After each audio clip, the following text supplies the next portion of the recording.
Bakit pa po nagtayo si Kristo ng iglesia kung hindi po kailangan? Aniya, for your information, nagkakamali ka.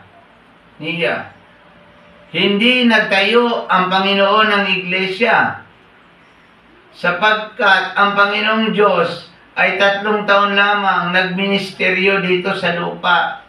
30 to 33 lamang nagministeryo ang Panginoon at siya ay pinatay doon sa cross dahil sa ating mga kasalanan at muling nabuhay sa 3 araw upang bigyan tayo ng buhay, magkaroon ng assurance of salvation ang lahat ng mga taong sasampalataya sa Kanya. Mia, nagkakamali ka dyan. Sino nagtuturo sa iyo ng mali?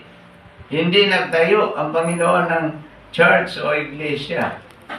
Ano pong sekta nyo, brother? Kami, Bobby, ay born-again Christian.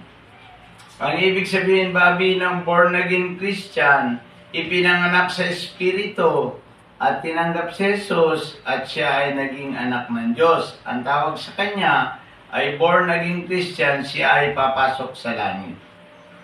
Lahat naman tayo, kapag tinanggap natin si Jesus at nabago ating buhay, ang tawag sa atin ay born-again Christian.